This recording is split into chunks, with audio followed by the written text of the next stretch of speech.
to know which site is private or which site is public? How do I know if I'm going into a website, it's a private one or a public one? Exactly. Well, this is an interesting thing because nobody really tells you, right? It's not clear what is a public activity, and it is not clear what is a private activity, and there is things in the middle that we don't really define, right? There's like public space online, and there's private space online, and there is like this unlisted space that you might have heard of. And I see a lot of things being written in chat. And before I continue, I just want to check what it's saying. If you have Facebook on your cell phone, but Facebook, according to their policy, they can open your camera whenever they want. By the way, that is true. Facebook can open their camera whenever they want. A lot of things can open your camera whenever they want. That's why it's very important that, you don't, like, it sounds crazy, but, if you want, it's better that you hide your camera with something if you want something not to happen, because many, when you say I accept, when you go online, you do something and there's like an I accept button and you didn't read nothing, along with that text is like I have your life, literally. Like in the Google sign up, it says everything you create on Google is Google's right. So let's say you make this awesome thing on Google, it's theirs. It's insane, but it is how it is. And Estela's saying, right now, all companies tell us that our data is protected. Well, your data is protected until something happens. And, Right.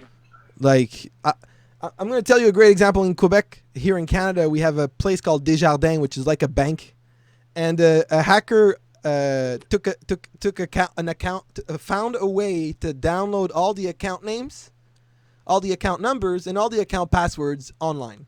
And the guy did it. He put it online, and all of our account names, all of that became like just everybody had it. And that's like, a lot of people. I think it was 400,000 accounts or something. And everybody had access to their stuff. If you think about it, it's insane. And how did that happen? It's a bank. The data's supposed to be protected. But, the guy who was in marketing had the same password for his Desjardins account as he had for another thing. And because of that, somebody hacked his Desjardins account and, got it. And by the way, this is like mainly how it happens, right? It's because people have the same password on a bad website that they don't know. So would you suggest if I have the same password in different accounts to change them and have them different or update them now? I think you can live with like 3 passwords. I think, I'll be honest, Pepe, it's a good question. We're going to talk about this in security a bit more, but just to answer really quickly, everybody, if you want to get organized with your passwords, 3. 1 for your private email, okay? 1 for your private email, which is only on your private email, okay? 1 for your computer, like a PIN, or your phone, like a PIN, right? Don't put the same PIN on your phone as you put like on your bank account, right? So 1 for your private email, 1 for your like computer or your phone, and 1 for all the rest that you don't trust, right? Everything you don't trust, you put that same password, everything. And the things that your private email, please put a password that nothing else has it, right? It's very important. Think about your private email. Think about that password. If it is the same on something else, that's a bad idea. Try to fix that. That's number 1 piece of advice I can give you.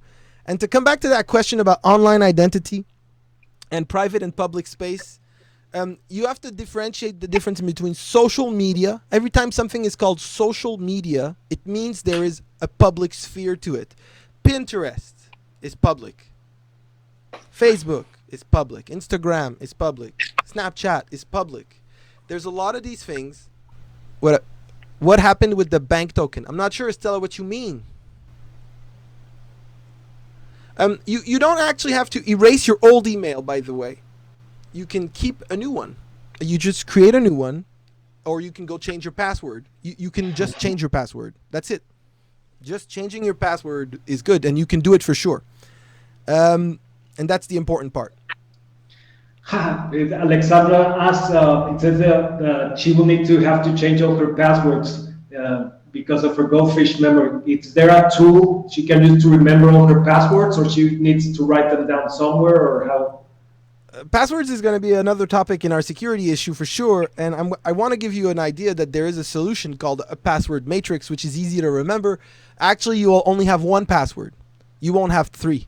Like, I live with one password. The difference is my password changes based on what I'm signing up to. So let's say my password would be, I don't know, Pepe Rocks 24. That's Right, that's that's my the best password. That's my password. How did you hack it? There you go. Bank account empty. We're done. No, but jokes aside, like I said, let's say my password's Pepe Rocks and a number. Maybe the number is, it's not important what the number is. Let's say 17, right? But then what I'll do is before Pepe or in between Pepe Rocks, I'll put something that's related to the website. So let's say it's Facebook. I'm going to put FK because it's F and K for the end of Facebook, right? And so I'll put Pepe FK Rocks 17. And then if I'm on Google, then it'll be Pepe GE because Google, the end. Yeah, you just Rocks your own system. And so I have the same exact password for all of my websites. I just have a concept that works with the name of the website or the name of the service to make it safe. So ultimately, all you have to do is remember one password, and you have to remember your rule that makes it different, right? Just the fact of saying, oh, it's the first and last letter of the name of the business, or it's the first two letters, or yeah. You can also do like, oh, it's the first, the third, the fifth, the seventh. You do this like this, and ultimately you'll have a password structure that works. You could put capital letters in there. You could have a logic to it. There's a lot of ways of creating passwords where you just have one for everything. And this is how my password works. And sometimes I open accounts from a long time ago, and I'm like, oh, this thing is called Origin. Oh, let's try Pepe ON Rocks 17. And it works. I'm like, yes, I didn't even remember my password, but I had it because I knew this. It's always the same password. There's just a little difference in between all of them. But this little difference will protect you from that silly hack that people can just find your account on another website and take it. Yeah, I think we're going to go more deeply into it in the security episode. We have to, but there is an importance to this, and feeling safe online is important. And if I can tell you something, remember the only thing you really want to keep private online is your private email. The rest is public information. Consider it public information, right? You're willingly making it public. What you interact with it, it's making it. That's what you're showing up. It's completely open. Alexander says everybody will have Pepe Rock 17 as their passwords. Don't do that. Well, I like that. That's funny. And so just be careful with your stuff online. Even when you think your message might be private, it isn't. And also, you have to remember there's I don't know, some of you, have lived another era where you could go to a party, tell everybody you hated them, and come back, and then 2 years later, everybody forgot that you did that at the party. Your boss doesn't know, your friend doesn't know, nobody knows, it's in the past. But computers, when you do things like this, they have a really strong memory, they don't forget that you got... You cannot do a like or something. Exactly, and you think it doesn't affect you, but it does, by the way. Like, I'll give you an example of how one time I got really affected by that. I was going through the border in between the U.S. and Canada. Listen to this scary story. And when they go through the border, you lose your rights. They can pick up your phone and they can read whatever's on your phone. And I wrote on my phone to my friend. When you go, can you repeat that? When you go on a border or what? When you go through the border, you lose your rights. That's on every border. Yeah. That's how it is. As soon as you cross a border, you lose your rights, and so they can do whatever they want with you. If they want to stick their arm up something, they will, dude. You're not safe. You go through the border, you lose your rights. You don't want to lose your rights. So, but this happens to me. Okay, I take my phone, And I'm super, I had wrote to my friend that I was gonna go see him, and we're gonna go smoke a joint and drink a beer, right? This is what happened. And they read this on my phone, so I thought this was a private message, but it isn't, right? A bunch of people can take your phone and read your messages, so even if you put something in a message that you think is private, it is not necessarily private information. There's a lot of situations that information could become public, and because nothing gets forgotten, something you said 6 months ago is still here today. And so you really have to be careful with that stuff, when it comes to, online messages and things like that. So be careful with that, everybody. Yeah. So who would sell your data, or who sells your data? And Now we're talking about. This is an interesting topic because I wanted to talk about this, by the way, selling your data. And this might sound crazy, but you have to understand that that's how people online make money. When you go on Facebook and you like something, Yeah. when you go somewhere and you do something online, you give information to the computer, and that information that you give to the computer gets sold for money. And often that data is used for marketing. And this is the most important thing. Have you ever been like on Amazon? You watched a product, you go back to Facebook, and right there it is. Mhm. Right? Have you ever Yeah. experienced that? Where you go online, you go somewhere, and then you go on another website, and there's a publicity for something that you saw from another website. How can that happen? Well, it's because the data, even though sometimes it doesn't get sold, it gets used for marketing. They know who you are. And I'll tell you where it's the scariest. I'll tell you where it is the scariest. For a while, scammers used Facebook data. Like Facebook made the most money with scammers because scammers would buy the data from Facebook. And who would they want to target? I'm sorry, there's some people here, but they would go for women over 45. Why women over 45? Because you call them, you say there's a virus on your computer, and they get scared. And they want to, fix the virus. And so you say, I have a solution, it's $500. Like, oh, okay, maybe I won't call my son, I'll pay $500. And then what happens? And you spend $500 for nothing, for something that makes no sense. And it's because Facebook had the data, they sold it to the scammers, and then the scammers who bought the Facebook data have a bunch of people by age, because you put your birthday in there. So they know how old you are. They know your gender. They know what you like. My mother got scammed from this. Hey, Mom, is this a true story? Did this happen to you? You can unmute yourself, maybe. It's very, very, very true. It's something that happens, and you feel and it's like not funny. It's not at all funny.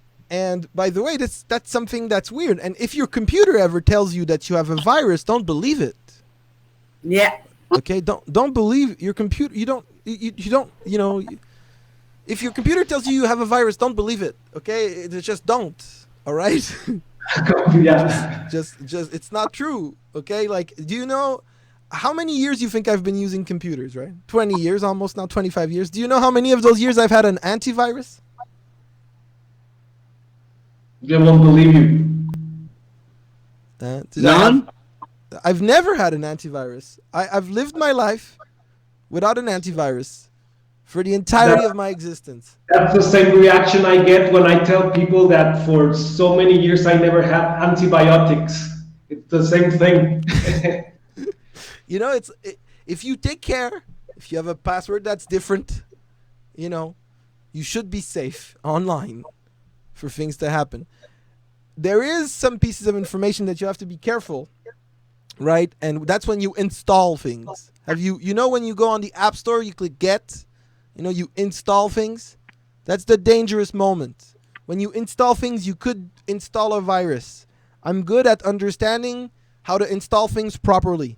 So if I am to give you a piece of advice, don't install things without having an expert around you that can help you at installing these things, because it is very highly possible that the moment of installation something could go wrong, or there's a lot of, the concept is middlemen. Somebody takes over the installer, puts a virus in the installer, and as you install, it takes over, right? So that is mainly how it works. So the installer is the issue. It's always the issue. So as long as you don't install anything, we should be good. No, you can't get a virus by looking at an internet page. You can't get a virus by liking. Unless you download something from that page. Even if you download something, you can't get a virus, right? It's when an you executive file, for instance. even If you downloading a download file. an exec file and then you run it. Yeah, when you run it, yes. When you run it, when you install it, okay? If you ever see, this is a complicated thing, I don't want to talk about it, but if you ever open a file and it's executable, I wish I could show you what I'm talking about. Let me think of how I could do this. I have to run something in Administrator, but on your computer sometimes it gets the question and like, do you want to continue, yes or no? You know, like, and it like everything goes dark on your computer or on your phone and it says, do you want to continue, yes or no? This is the dangerous moment because every time you install something, you will get that window. And if you say yes to that window instinctively, that's the danger. It's, you know, people have made it scarier than it is. Like, and there's a lot of fear around it. I don't know if you've been scared from like online stuff like this. You know, people tell you need an antivirus. You need to not click that. You can't accept that friend request. He's going to hack you. You know, like there's all these ideas. But generally, hackers hack you. They don't hack your computer. Think about that for a second. Generally, hackers hack you. They don't hack your computer.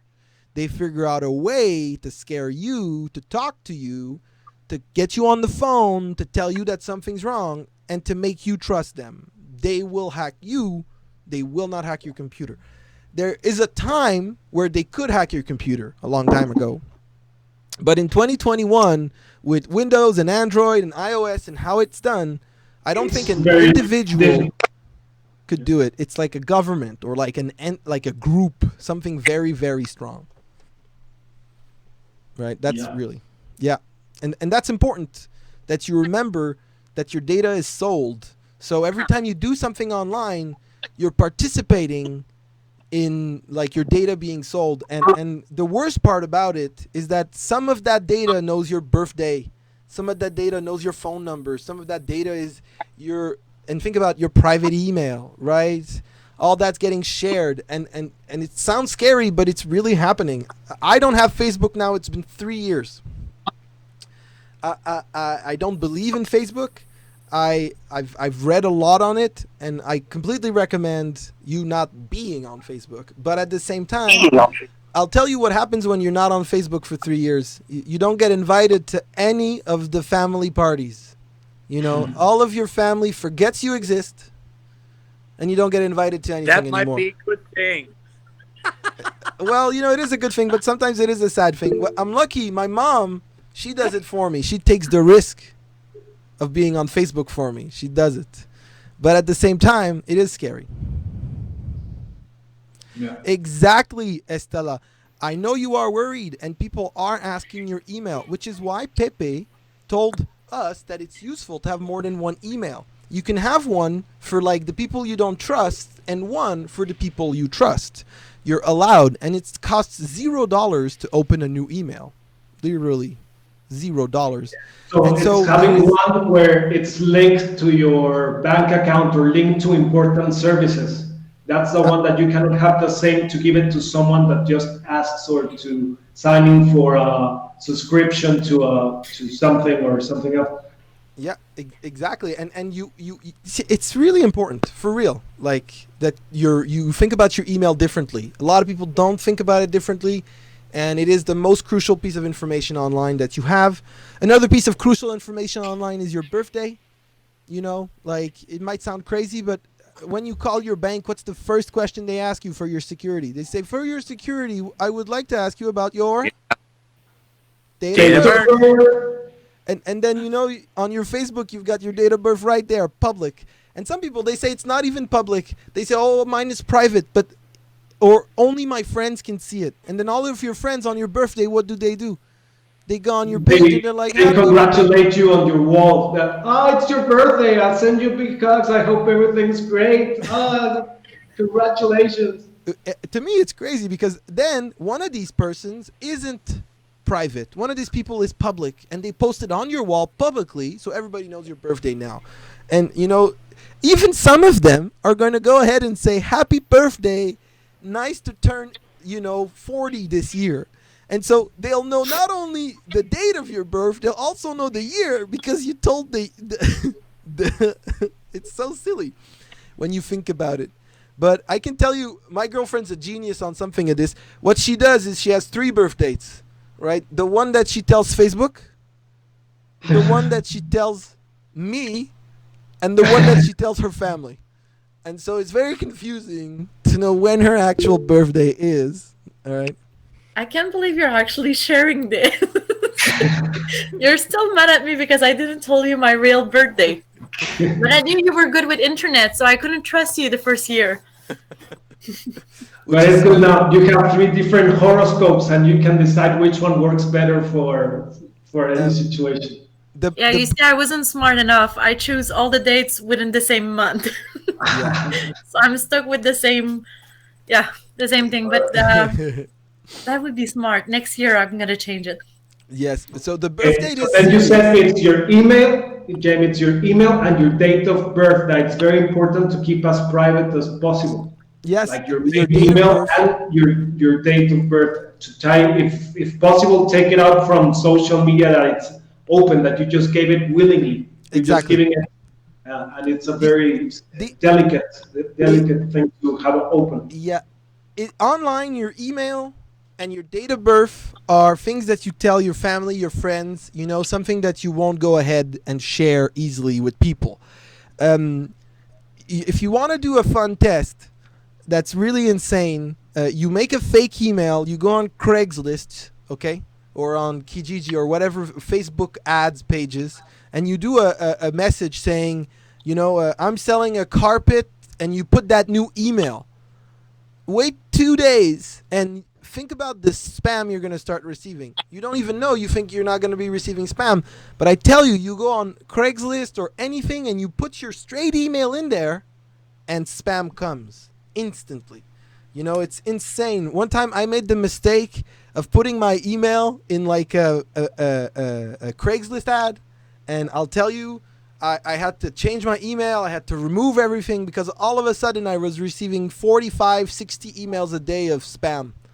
And that just goes to show how private your email needs to be and how private your date of birth need to be. These are critical things that you don't want to share online. It's part of your personal identity. And with these things, people could steal your whole life online. Just your email and your birth date is a whole lot of information and enough for most. Especially that now all economy will start running on digital. That everything is going to be through there. You don't even have to go to the bank. You just do now everything through an app on the phone. Yeah, and like I said, it's not scary if you are wise with these 2 pieces of information, right? Remember that you don't need an antivirus. You're not going to get hacked. You're going to be okay. But the important part in all of it is that you keep your birth date private and you keep your email private, and you can also keep your phone number private. That's a good idea. And some of you have everybody's experienced the they call it 2-level authentication.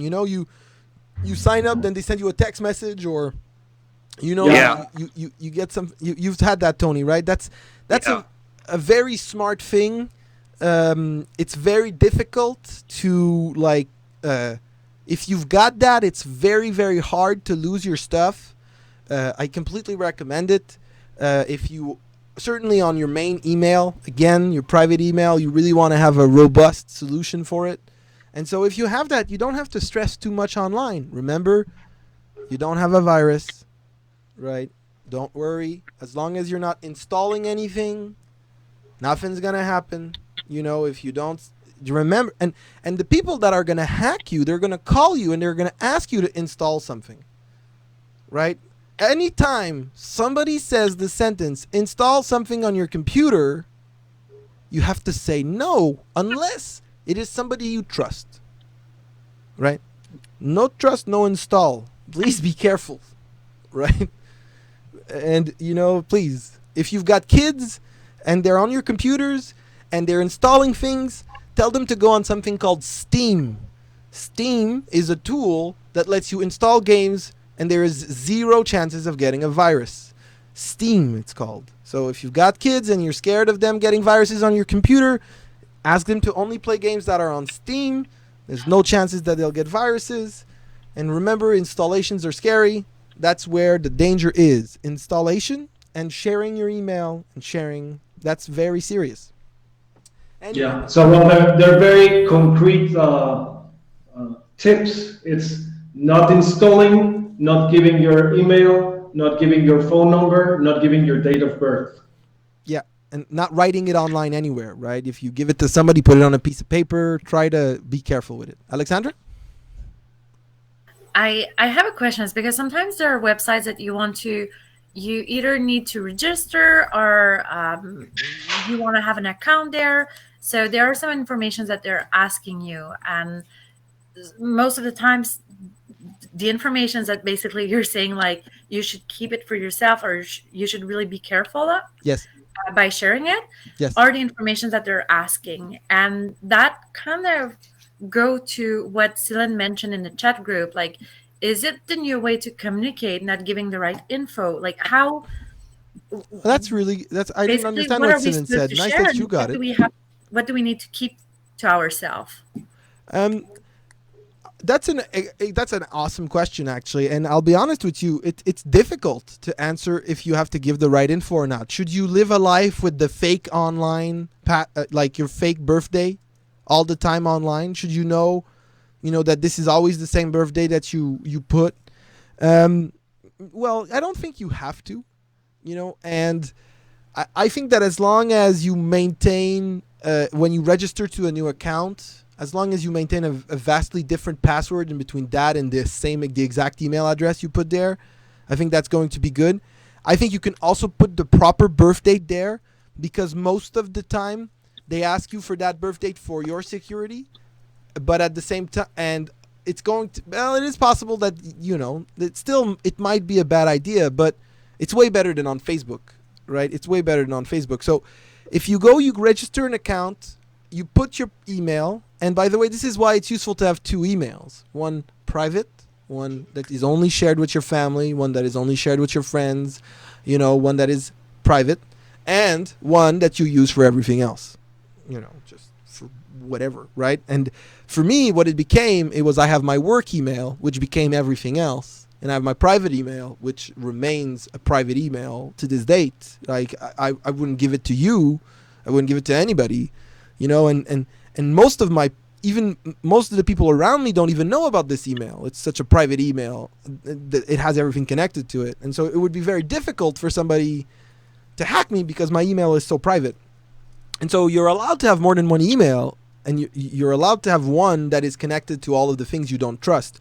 And so if I were you and I was wondering how can I be safe, well, you can keep your good birthday so that you don't get confused. Right?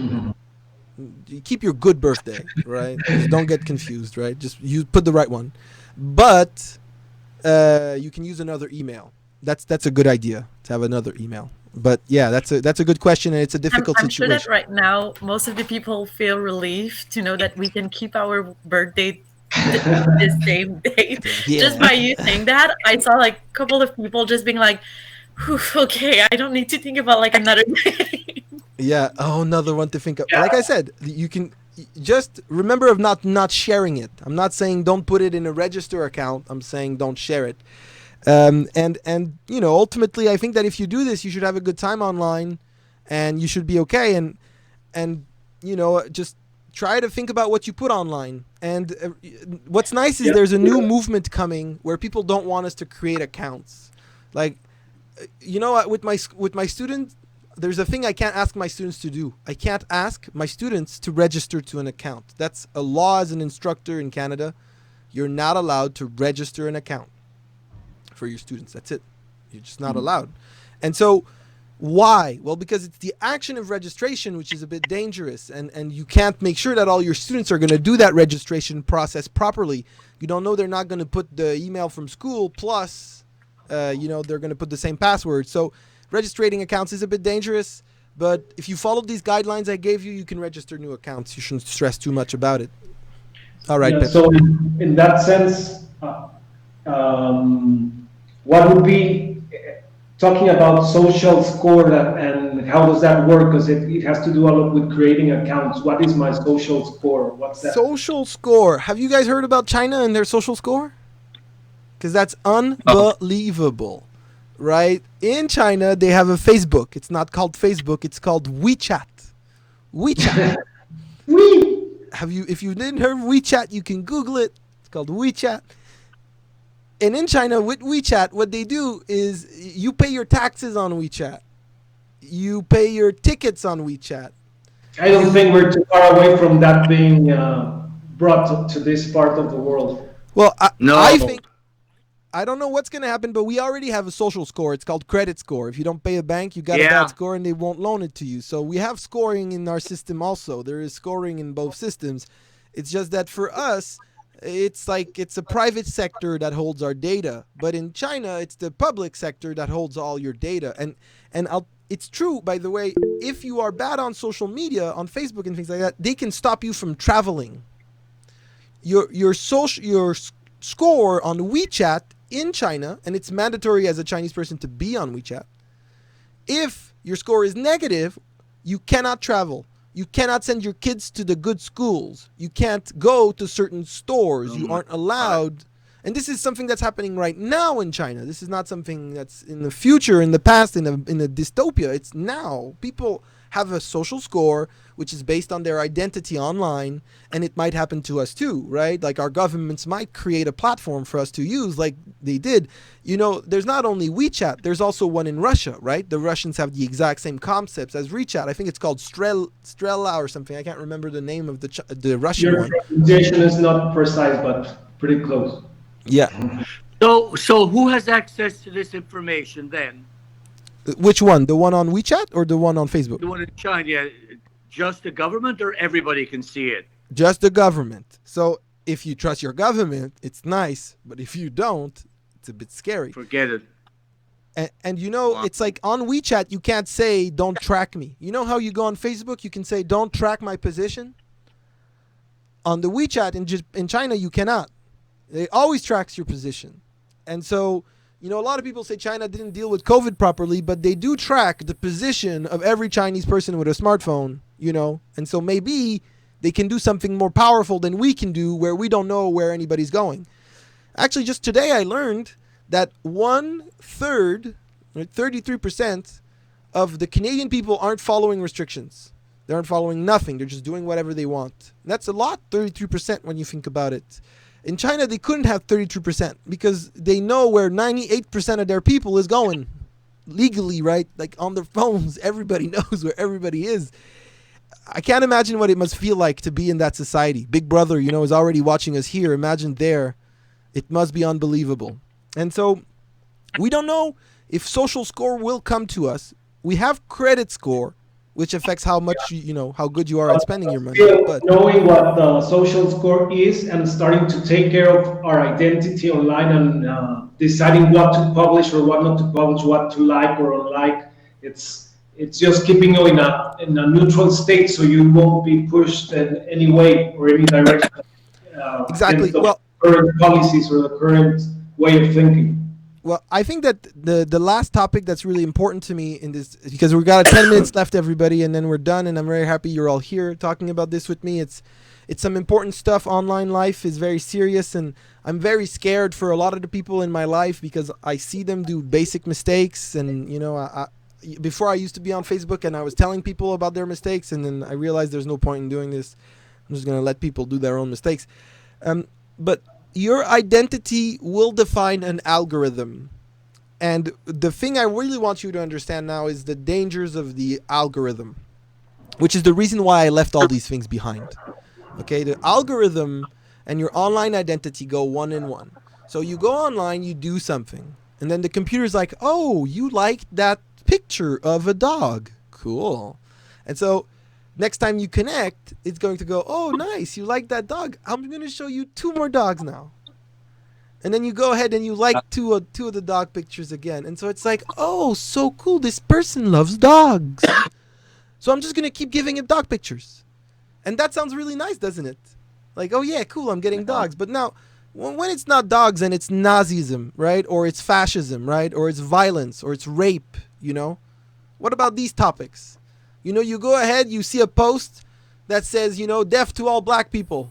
And then you go, like, what's the next post you're going to get? 2 posts about how black people aren't human beings. Then 4 posts about black people being a human being. How quickly will you believe that your opinion is right and that there is no other opinion? When your feed is fully made with these things that you like.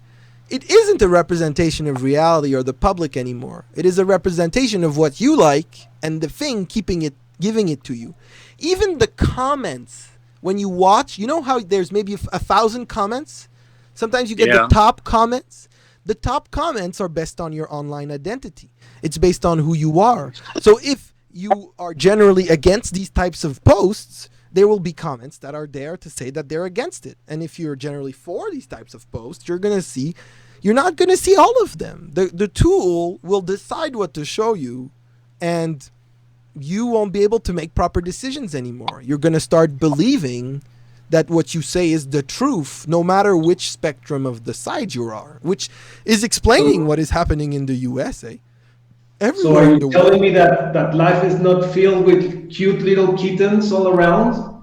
Is that not the reality? It's not just kittens, Pepe. We just don't get kittens over everywhere. It's not just the algorithm that has been feeding me these cute images only. Jose, Pepe, I thought the little piggies you liked. Yeah, Pepe, it's all pigs. If it's not pigs, it doesn't work. But for real, everybody, jokes aside, you know, it's very serious what I'm saying. This idea that there's an algorithm that's giving to you information. There was a time where there was only chronological feeds. Chronological feeds. The last place where you still have a chronological feed is your email. You know, when you go on your email, it's still in order of oldest to most newest to oldest. But if you go on Facebook, you don't see oldest to newest. You see what the thing wants to give you. When you go on whatever online, it gives you what it thinks you want. It doesn't give it to you in order. And so you don't know if there was 10 publishing of this, or, you know, you didn't see the 10 publishings that they didn't like Trump. You only saw the 2 ones that loved Trump. And so you were like, yeah, Proud Boys, right? Or something silly like that. And this is truly what happens because of these algorithms. It validates strange things in society that you would not accept. It creates strange ways of thinking. Have you guys heard about furries? If I tell you furries, does that mean something to you? Do you know what a furry is? No. You guys don't know, right? Pepe, do you know? I'm one of them. No. Joking.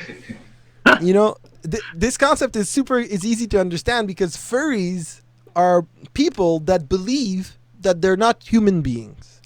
They truly believe that they're like a wolf, or that they're like a chimpanzee or whatever. You know, they believe it. They put their suits on to really. Yeah, and it's crazy. They have sex in their suits, and they say that they can't have an erection if they're not in their suits, and there's some crazy stuff about these furries.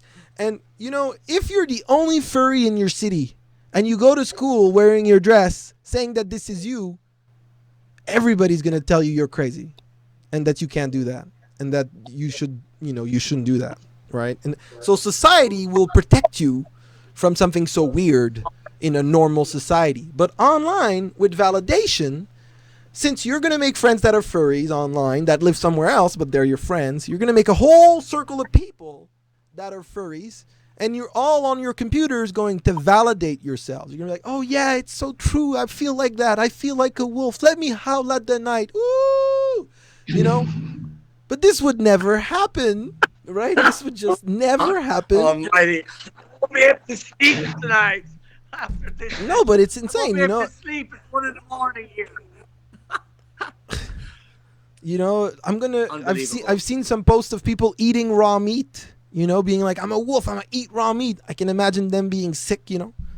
And so what this does is this algorithm creates validation, and then validation makes you think that it's all right, that what you're doing is okay, and that there's no damage. And then you enter society, and then society punches you in the face, you know, and then it punches you again and again and again, and then, well, I don't want to say what what will happen, but I can tell you that if you look at these subgroups and the rate of suicides that are in each of these subgroups, there is some conclusions to make.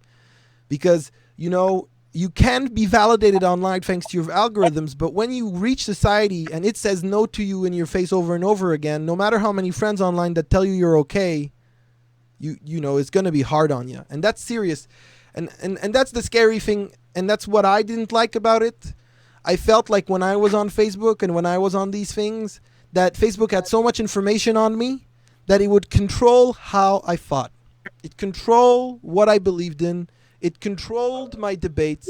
Even if it's not controlling, it kind of directs you. It points you in a direction. It's just leading you towards a place that it's not your own decision. It's something that's been programmed somehow. And so, you know, and think about it, you know, just sometimes you can think about it in a way where when you're disconnected from these things now, I sometimes meet people and I'm like, this person just got completely sabotaged by the internet. Like the internet took their personality and like sabotaged it fully, right? And so this is why I'm telling you that there is way more dangerous things than viruses.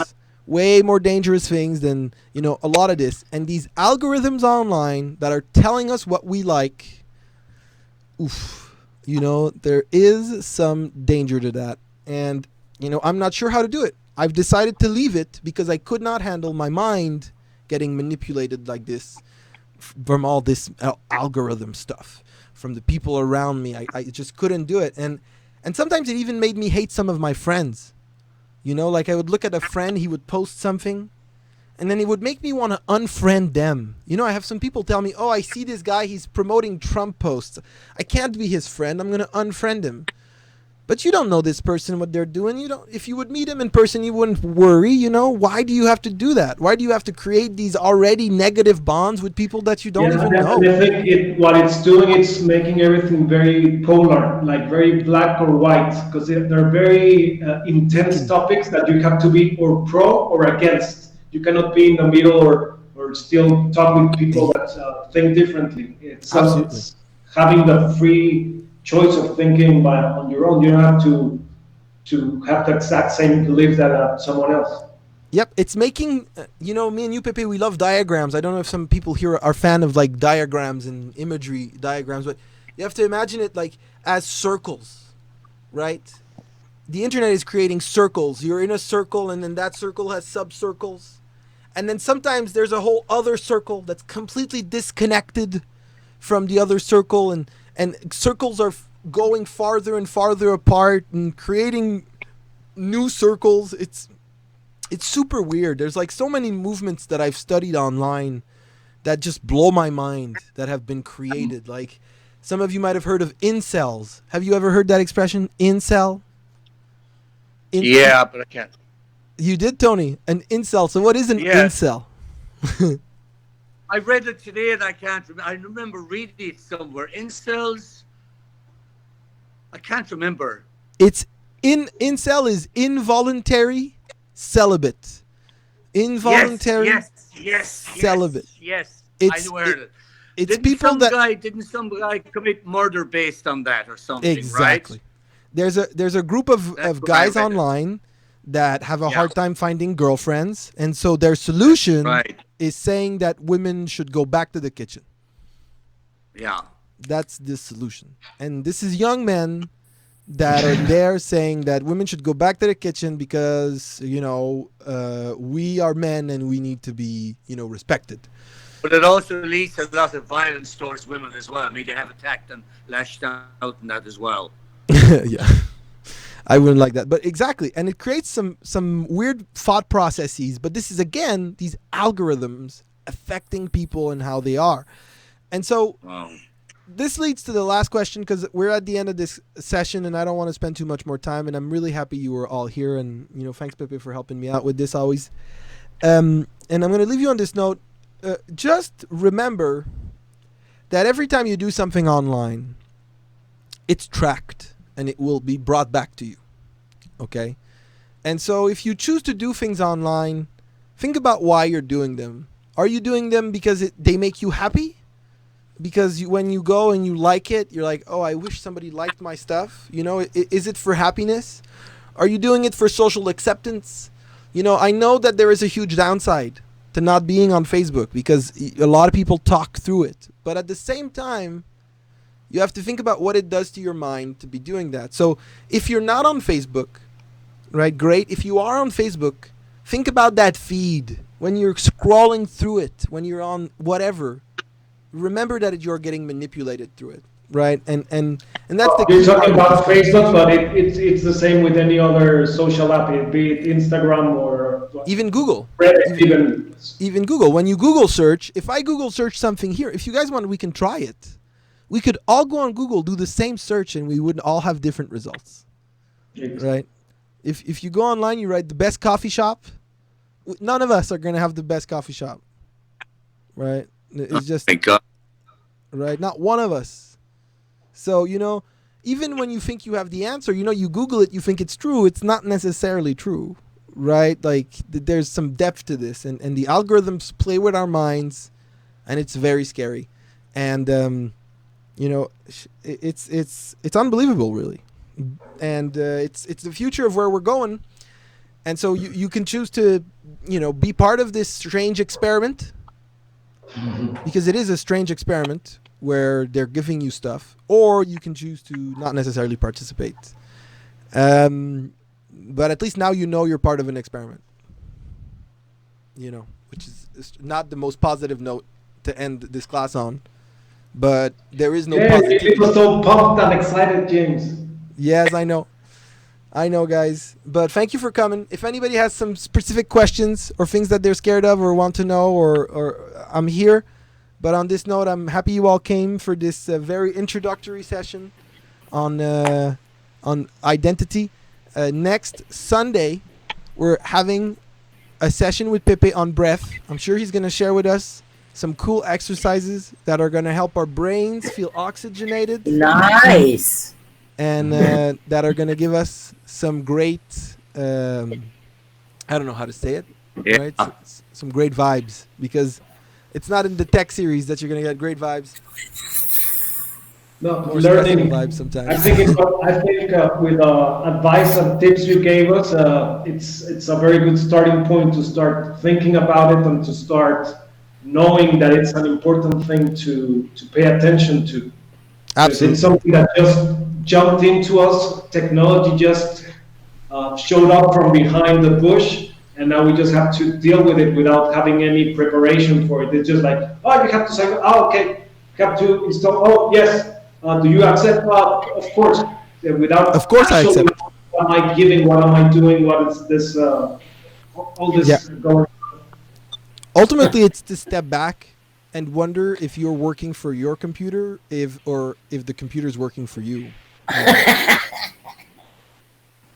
Well, but the thing it's not a computer now, it's on the phone. It's the phone that the problem, Yeah. because it's Yeah. closer. The computer was a bigger thing that was there, but now it's right here and it just live next to it. It's plugged in to your charger and But is there really a difference in between a phone and a computer? Are they not just the same when you think the about it? size. Right? It's just the size. The computer is not an Android piece, right? But our phones is insane. It's part of us. We carry them around. I don't know where my phone is. I feel good. Where is my phone?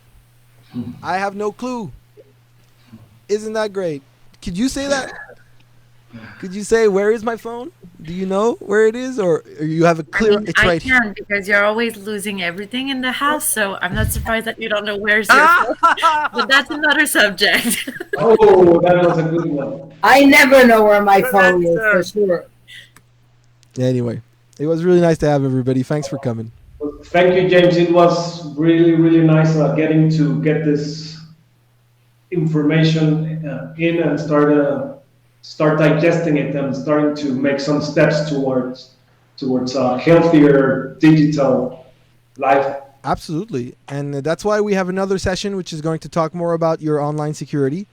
It's coming, and we've talked a lot about it this time, but next time we're going to talk about clear password techniques, and it's going to be a lot of fun in the next tech session.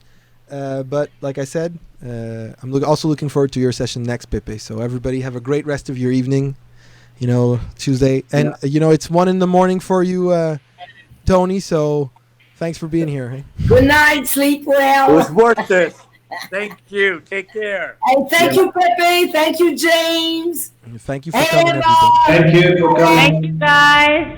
Thank you, everyone. Bye. How do I get out of this now? Bye. Take care. Bye. Take care. Over Take now. care. Thank you, everybody. Thank you, James. Hey, salut la mère, je t'aime, bye. That was great. Thanks, Pepe. Great. I loved it. I'm good, Sid. I'm happy you loved it, because this is why we do it. We do it because we think that you guys are going to have some fun. And I think you've got something going here. I think this is going to work. I think somehow we just have to keep it so everybody can feel free to really to listen to what you say, and also to get back. Like maybe we should have a session where we should go back and say, well, when you said that, yeah. Somehow try to have a recap after 1 or 2 sessions. We will every time we recap. Like, we're gonna recap. A lot of this needs to go one after another, So Yeah. we'll have to recap each step one after another. Because I think I'm going to turn off my phone tonight before I go to bed. That's a good idea. I'm going to turn it off. And the next time I open it, it's for a special reason. I like that, Sidin. I like that. And have some fun. You were blessed to live your life without tech for a long time. There's no reason to just do so much more of it, right? Yeah. Okay, guys. Good night. It was so much fun. Alex, love you. Love you guys. Love you Thank you too, for coming, Sylvian. Christina. Bye, Estela. Esther. Nice to see you again. Thank Bye. you. Just